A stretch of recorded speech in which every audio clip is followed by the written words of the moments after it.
Wise news, খবরের সত্যাসত্য 24 ঘন্টা। এই যে দেখতে পাচ্ছেন এটা ক্যাপসুল আম, ক্যাপসুল ম্যাঙ্গো। তখন আমরা গাছ দেখালাম আপনাদের, পাতাও দেখিয়েছি, এবার ফলটা দেখছি। আম পাগল মালদার বিমান মণ্ডল। পাগল তো অনেক দেখেছেন, এবার এক নতুন পাগল। 30 বছর ধরে আম পাগল বিমান মণ্ডল আম গাছের পরিচর্যা করে চলেছে। নেশা তার বিরল প্রজাতির আম গাছ সংগ্রহ করা। তার সংগ্রহে রয়েছে প্রায় 115 প্রজাতির আম গাছ। আশ্চর্যজনকভাবে তার সংগ্রহের প্রতিটি আম দেখে যেমন মুহূর্তের নাম বলে দিতে পারেন। জেলার মাটিতে যে দেশি প্রজাতির আমের পাশাপাশি বিদেশি প্রজাতির আমের চাষ সম্ভব তা প্রমাণ করা তার উদ্দেশ্য। সেই দিক থেকে তিনি অনেকটাই সফল এবং দৃষ্টান্ত। জেলার মাটিতে ফলানো এইসব আম দেশের বিভিন্ন প্রান্তে তুলেও ধরা তার লক্ষ্য।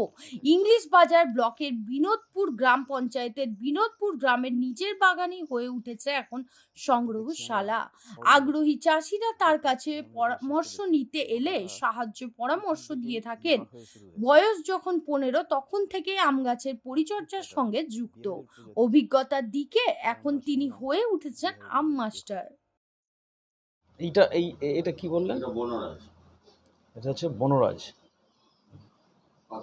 এক একটার ওজন প্রায় 500-600 হবে। আমরা গাছ চিনেছি, এবার ফলটা দেখছি। আমরা পেকে যাওয়ার সময় হয়েছিল বলে পেরে নেওয়া হয়েছে। আচ্ছা, এবার চলে আসি রেড পালমার। যে লালচে একটা আভা, রেড পালমার দেখুন, টক মিষ্টি আম, রেড পালমার। আমার বাগানে মোটামুটি সব বাগান মিলে 115 রকমের ভ্যারাইটি আছে। তার মধ্যে মানে দেশি ভ্যারাইটিটাই বেশি এবং বিদেশেরও বেশি ভ্যারাইটি আছে, থাইল্যান্ড, জাপান, বাংলাদেশ, এবং আমাদের পার্শ্ববর্তী রাজ্য মুর্শিদাবাদ, মহারাষ্ট্র, পার্শ্ববর্তী জেলা মুর্শিদাবাদ আর মহারাষ্ট্র কিছু ভ্যারাইটি আছে। আমাদের দেশীয় প্রায় আনকমন যেগুলো ভ্যারাইটি, সেগুলোর মধ্যে কি কি আছে?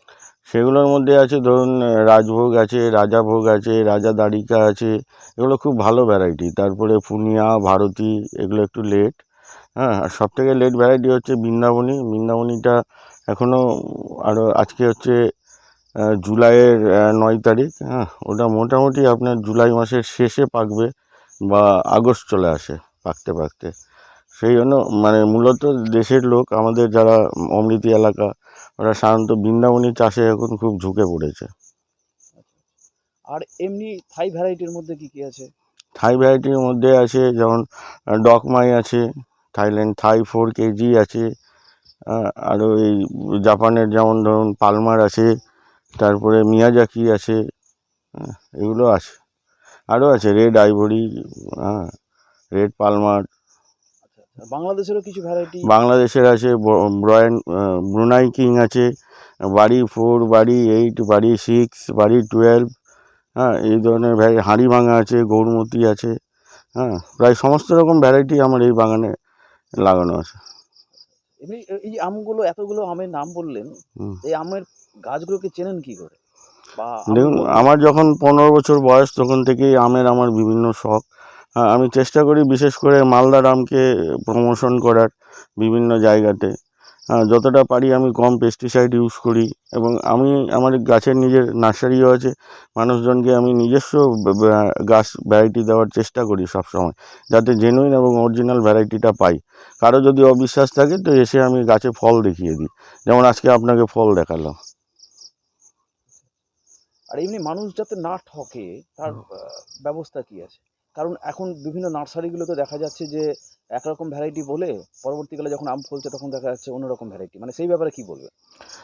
সেই ব্যাপারে ওরা বিজনেস মাইন্ডে কাজ করছে, আর আমি কিন্তু বিজনেস মাইন্ডে কাজ করি না। আমি সাধারণত চেষ্টা করি বিভিন্ন ধরনের আমের ভ্যারাইটিকে প্রমোশন করার সব সময়।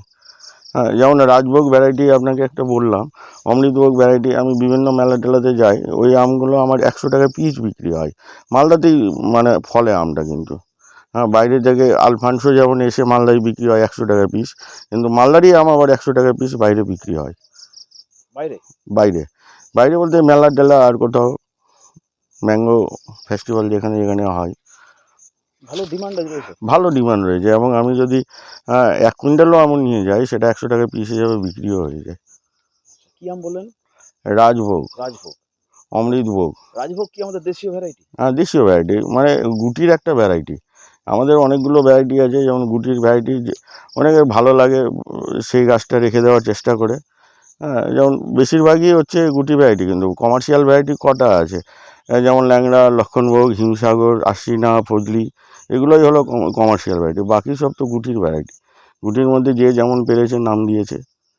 তো চাষিরা যদি রাজভোগ নিয়ে উৎসাহ দেখান তাহলে কি ভালো মানে লাভবান হতে পারবে? লাভবান হবে, কিন্তু কমার্শিয়ালি লাভবান হচ্ছে না। কারণ আমি যতই ভালো আম দিই এখানে বিক্রি করি, সবাই বলে গুটি আম। আমি যদি এই কী বলে মিয়াজাকিকেও বাজারে নিয়ে গিয়ে যদি বিক্রি করি, যেটা মিয়াজাকি, যে কিনবে যদি 2,000 টাকা দাম চায়, তো এটা তো গুটির ভ্যারাইটি। এটা মল্লিকা, মানে মালদার অন্যতম বিখ্যাত আম মল্লিকা, পুরো পেকে রয়েছে। এ সময় খেলে যা মজা পাবেন সবাই, চিন্তার বাইরে। আচ্ছা, এবার চলে আসি আনারস। আনারস, এই আমটা আমরা এখন টেস্ট করিনি, যদিও আনারস একটু বিলুপ্ত প্রজাতির আম আনারস। এটা জাপানি পালমার।